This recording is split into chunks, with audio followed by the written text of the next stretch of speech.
එන්නද මාත් එක්ක යුනිවර්සිටි එකේ රවුමක් යන්න.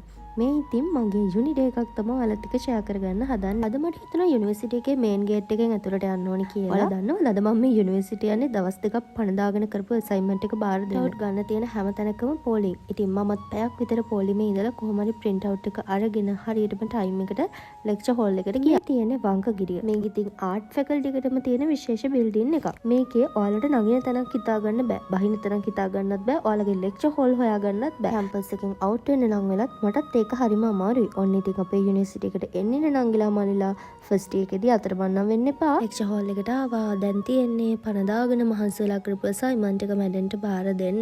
මේකට වෙන්නේ ඒ සුන්දර මොහොතයි. මේ යුනිවර්සිටි ලයිෆ් එක ගැන කිව්වොත් මේක හරිම ලස්සන එක්ස්පීරියන්ස් එකක්. මං හරි ආසාවෙන් ගත කරපු කාලයක් තමයි මගේ යුනිවර්සිටි එකේ තියෙන්නේ. ඉතින් ඉස්සරහට යුනිවර්සිටි යන්න ආසාවෙන් ඉන්න හැමෝම ඒ වෙනුවෙන් මහන්සිලා වැඩ කරන්න.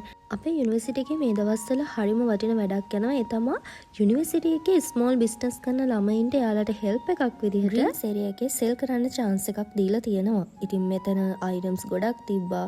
මට මේවා දකින්නකොට හිතුනේ අපේ යුනිවර්සිටි එකේ ඉන්න ළමයි අධ්‍යාපනයට විතරක් නෙමෙයි නිර්මාණශීලීත්වයටත් කොච්චර දක්ෂද කියලා. ඉතින් මේ vlog එකට එකතු කරන්න එතන තිබ්බ පොඩි දේවල් ටිකක් රෙකෝඩ් කරගත්තා. මේ වීඩියෝ එකේ ඉස්සරහට අච්චාරු පෙරේතේට කෙලගිනෙන දර්ශනයක් තියෙනවා. තවල් කෑම කාලා ඉවර වෙලා අපි වෙරළු අච්චාරු එකක් ගත්තා. මේ ඇන්ටිගේ වෙරළු දියුල් අච්චාරු දෙකම හරිම රහයි. දම් කරන ගානට නම් කිසිම පාඩුවක් නැහැ. ඉතින් ෆස්ට් වැලන්ටයින් ගිෆ්ට් එක මෙයාගෙන් හම්බුණා. මේ ඉතින් ඉන්නේ මාත් එක්කම කැම්පස් එකකට එන ජූනියර් නංගිලා දෙන්න. ඔයාලට මේ ක්ලිප්ස් වලින් තේරෙනවා ඇති අපේ කැම්පස් එකේ සීනියර් ජූනියර් කියලා කිසිම වෙනසක් නැහැ. අපි හැමෝම එක පුතුයි ඉන්නවා. එහෙනම් ඉතින් අදට vlog එක අවසානයේ තවත් ලස්සන vlog එකකින් හම්බ වෙනකල් ගිහින් එන්නම්. බයි බයි.